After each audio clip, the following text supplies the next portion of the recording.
Yes. Go ahead.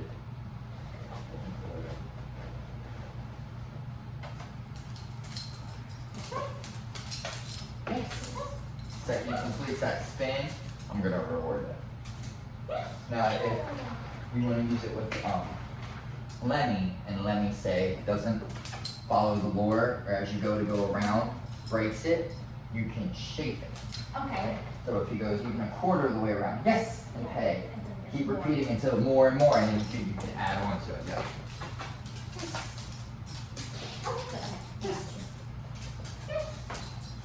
So he got half and then he broke it. Okay. Now I like spin because it's something to get the dog moving and they're engaging with you. And she's like this. Yes. Good. Yes. I had no lure that time. So I'm going to teach the dog also to follow that hand toward whether there's food or not in it. Yes.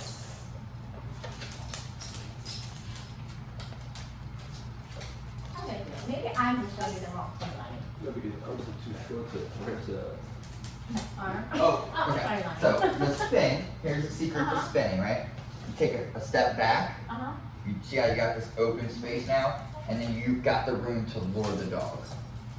More closer, think of it as a magnet, right? Keep it to the dog's nose, they can lick it, they can sniff at it, they can do whatever. That's okay. He knows bang. I'm really little bang. You had it. From which he never gets stuck. You had it, come on. When you see Mommy struggling, you're like, I need to struggle too. Alright, no leash. Yeah, it's too short. Yes. Good boy. You've been a lot. Oh, you know what it. I got a low value.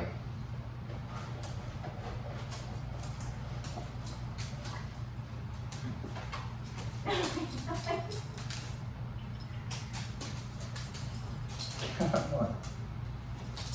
And it's tricky, but it's fun. Yes.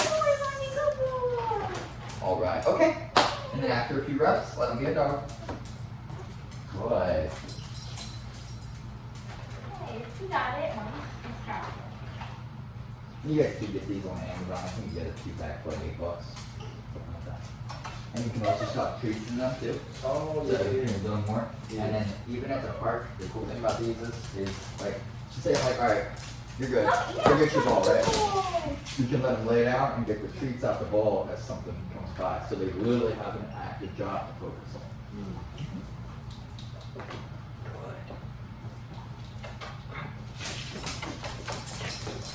Yes.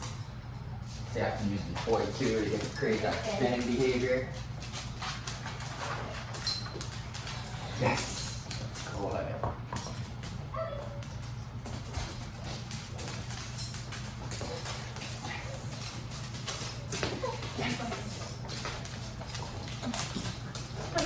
Alright, we'll get more taste.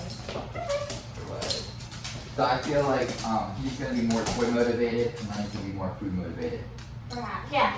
More food and praise, because Lemmy's loving that engagement with you. I haven't seen Lemmy break it one time. I don't want to get it for too frustrated because Actually, building frustration helps. So when we build frustration, it builds drive, right? So what comes with drive is you got a couple different drives. You got defense drive, food drive, play drive, and when we build those drives, we're building that engagement. The more the dog wants something, the more frustrated they're gonna get, and some dogs will try harder. Some dogs will just give up. So it's good to test that. It's good to be like, all right, well, where are you gonna go when you get frustrated? Are you gonna step back, or are you gonna be like, all right, let's figure this out, right? And that tells you, oh, this might be what my dog's capable of. He might be able to go, hey, I'm getting frustrated here, but we can work through it. Or it might be like, okay, he gets too frustrated too easy, so maybe X, Y, and Z is not a good idea to try. So like, for example, if the dog is too frustrated with the trigger coming close, right, and throwing scatter feed, the dog might not be able to focus on the scatter feed because they're too frustrated. They don't know what's expected of them at that moment. But if they get frustrated and use the ball, you build that toy drive, Now the dog just went from 0 to 60, and they're staying at 60 with that toy, right? And then you can bring it back down there.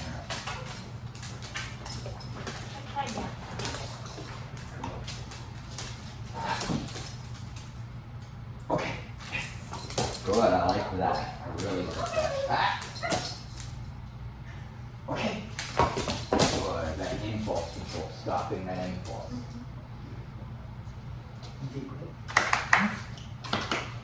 Now, the only thing I would like for him to understand is like the game continues when he brings the ball back to me. That's easy. Sit. Straight sit. Thank you. Stay. Yes! Good. Good. Alright, let's switch dogs. Okay. No, good.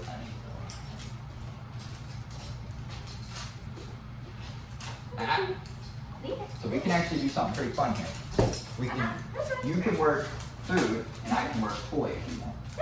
You can work on building his food drive and focus on you, and I can work on building his play drive.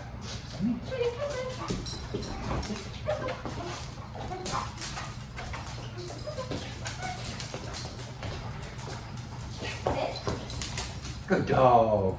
Good dog. Yes. Good. Good. Yes, Judy. Yes. Yeah, you did harder. And with Lemmy Wings, you can see that, like you were talking earlier, she was more confident, a little standoffish with me, so this will help. And getting comfortable with a stranger is super helpful to, you know, it's not going to solve all your problems, but if your dog can get comfortable with a stranger, the better chances you are than getting comfortable with a stranger that might end up approaching you at some point on the street. That way, once you get to the prom, they can be like, alright, it's not a big deal. Not a big deal. But it doesn't, one doesn't necessarily mean that. Yeah. Good. Yes, good boy, Judy. Ah, see, that's good. You're not super toy motivated. You want to chill. Yes. That's why he's torpedo shaped. You like to eat next day. I like to eat next day. Yes.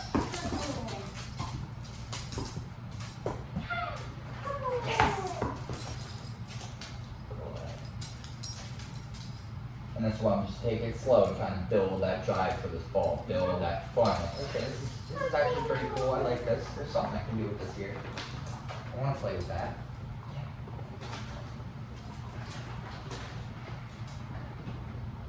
Okay.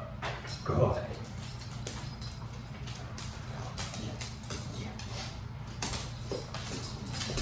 Come on, good ball. Good ball. This way.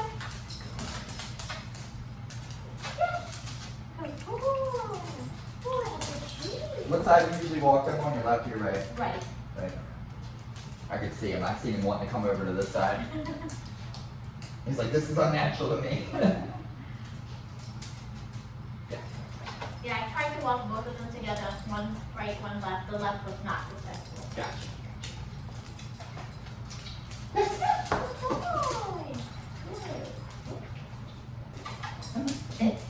Oh, you get the ball. Oh, you get the ball. Oh, you get it.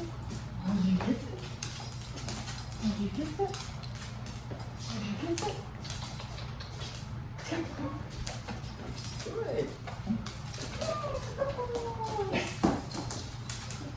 The second he's like focusing at that side, that's when I'm gonna mark it and then reward him. So he gave me a few seconds and then we can build up over time. Whereas Trudy was like, got the game, like I stay at your side, I keep getting rewarded. That's because that food drive. Trudy was more motivated by that food at my side. Then Lemmy Winks is more motivated by that ball at my side. Do you see how that motivator makes a difference with the dogs? Oh, you eating it? Oh, yeah. Okay. Get more. Okay.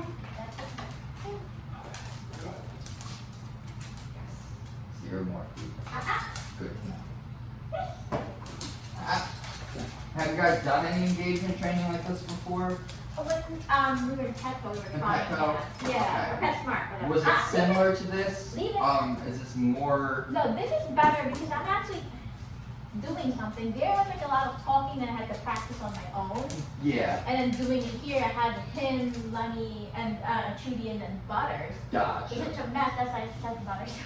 Yeah. The reason I asked is because I knew a Petco trainer, and then I was gonna work for PetSmart at one point, and then like she just said, it's mostly talking. They don't give you a lot of space to work. There's not much you can do. You know what I mean? Yeah, they didn't. And So I like to get that feedback so that way I know what it is you're doing differently. that's what I think went horribly wrong with him. With Trudy and Loma, they were too close, and then that threshold, oh my God, he was like 100 past. They had to ask me to leave the room, come back, and I could not. And that's another thing, you got on smells and scents and Yeah, stuff, too much. and other dogs in there. Now, I mean, like most dog training facilities would have that, but you have the space. You have like a good 6 to 10 feet gap between you and stuff like that. And also, not to mention, PetSmart, in my opinion, due to the grooming and then the high intensity, I feel like dogs give off a lot more stress pheromones, yes, than a dog training facility where they're focused and they're acting and they're engaged. They're not gonna have that fear. And I think I never had that when we were outside.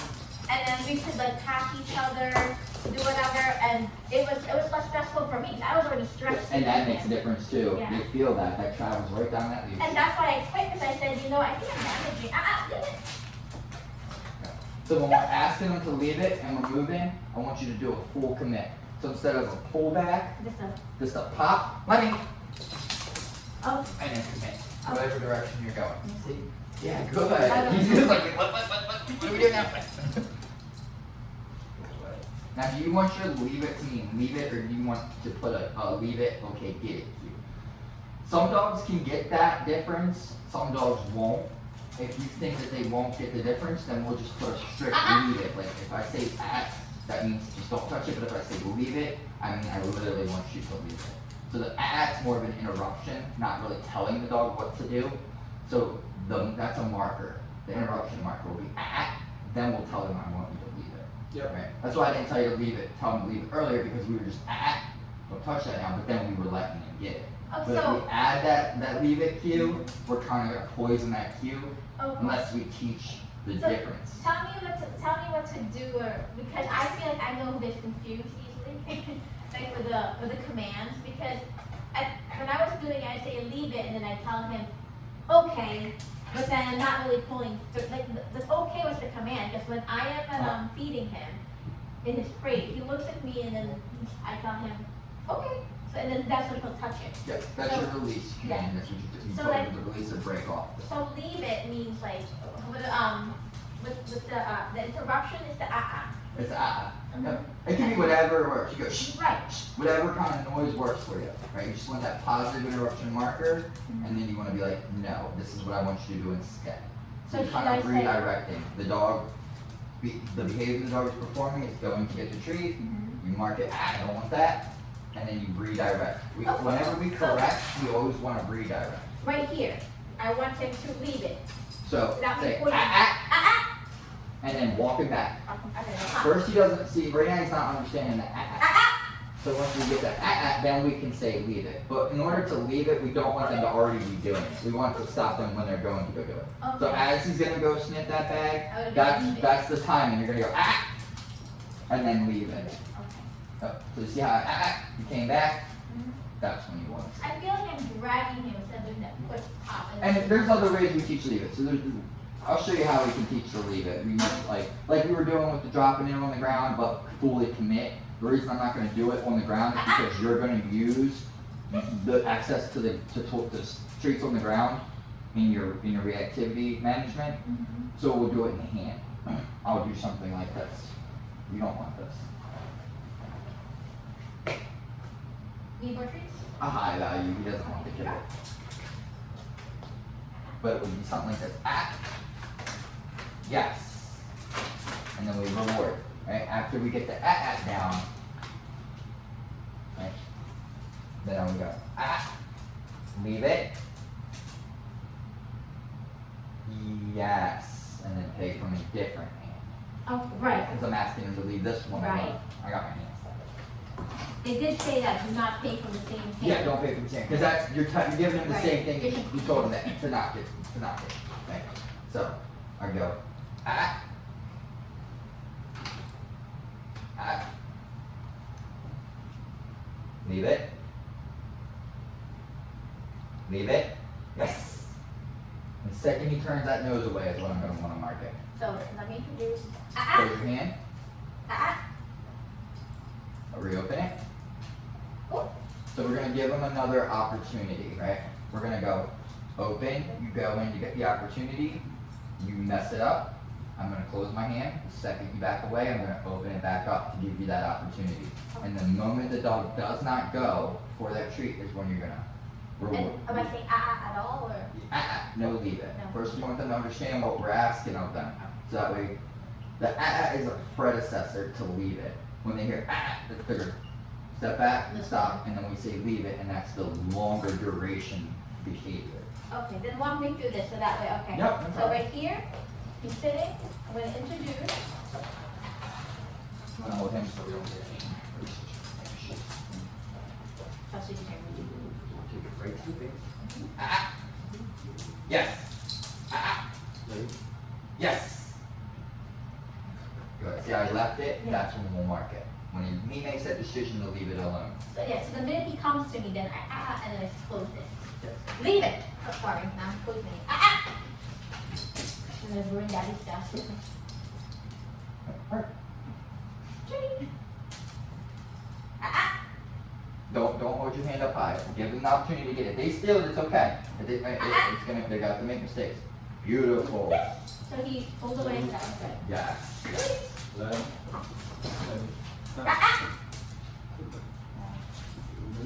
So what was your mistake there? Timing and not Timing. committing. Timing. And timing is never been perfect. The average dog for me as a professional, it's a very difficult thing. That was always my problem, honestly. Very difficult. It's also like with the clicker, that's why I gave up on the clicker, because I felt like I was just Yeah, confusing him, like yeah. at the time, and I had my leash. I agree. Yes is just as good. You know what I mean? It's the tone more so. So sometimes we might go yes, or we might go yes, and sometimes the dogs can not tell the difference of the tone, let alone the word. So that's the only real difference between the clicker is it has one steady tone, one steady meaning, whereas if you say yes differently, it might not. And I like didn't, he was going to it, and I didn't correct him, only he already had it, did I go say leave it at that point. Yes.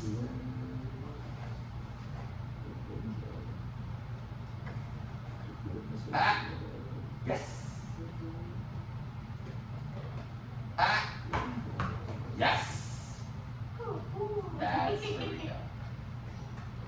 That's kind of what we're gonna want outside. Is that I see that trigger, I'm like, nope. And then they stop for a second. Now, pause is gonna give us that moment to redirect it. And the other reason I like the films too, so that way when I post it, you guys can go back and see it. You can go, okay, this is what we did in case, because I know we cover a lot. Now, our first section, I'm just giving you like the rundown of everything we're going to cover. And then each session will focus on like specific portions of what we're gonna do. Like maybe it's drop back and focus. We'll work on that for 15 minutes. And then maybe we'll work on heel for 15 minutes, right? We'll do 2 or 3 things, or we'll do it in put it in order. Today I just kind of wanted you to get an idea that, oh, okay, this is what we're working on, this is how the dogs respond to these, you know, cues in this action. So if he comes and I didn't say but he leaves it, then I can reward him still, right? Because he did it on his own, like he sniffed and then sat down. He sat down, he left it alone. Yeah, Yes. he got to put his mouth on. Yes. Because, and that's what we want. We don't want to, we want to teach the dog how to self-regulate the behavior, right? Having it on cue is great, helpful, but if the dog's like, okay, I'm not supposed to touch that, they learned something. I'm not supposed to touch that. Like, Not, I'm supposed to wait for mom, it's just, I'm not supposed to touch that. so he did it, like Yes, right there. and That he was did, what just he right had to there. And now your next step, right?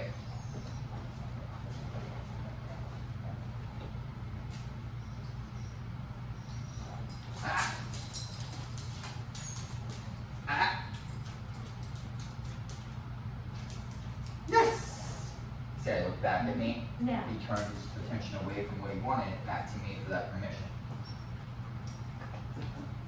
That's our next step. Now you learned exactly what you want from him. Now we're gonna make it more realistic. Oh, I dropped the pillow on the ground. Yes, beautiful.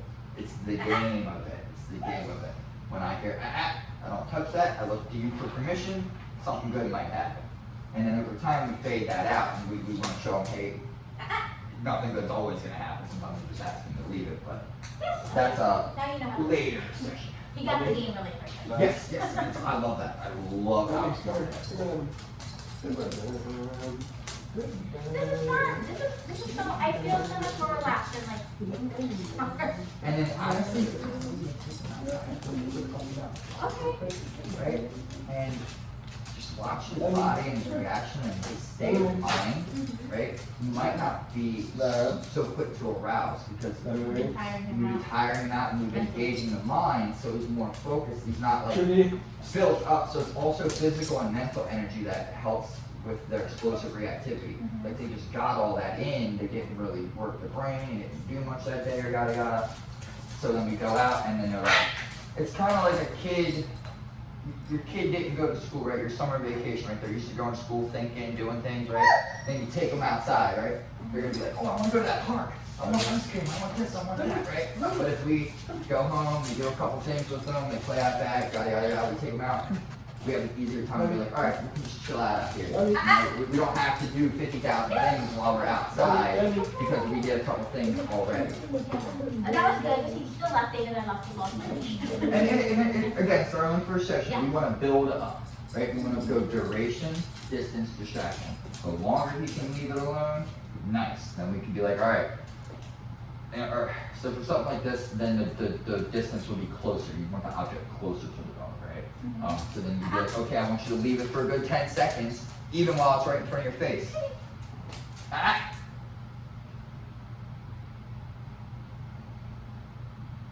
Yes! Good. And then we build up on that. Build up. You do so good today, man. Use apprehensive about it. Use apprehensive. Yeah, Lemmy usually barks. He used to bark with people coming in a lot. It was horrible. Like my cousin, he barked after 20 minutes when they come from Australia. And he was not used to that with my old dog. You didn't know there was a dog until you came in and he was like, hey, like, He's like, oh hi. yeah. But yeah, but this one was he was backing away. He was just not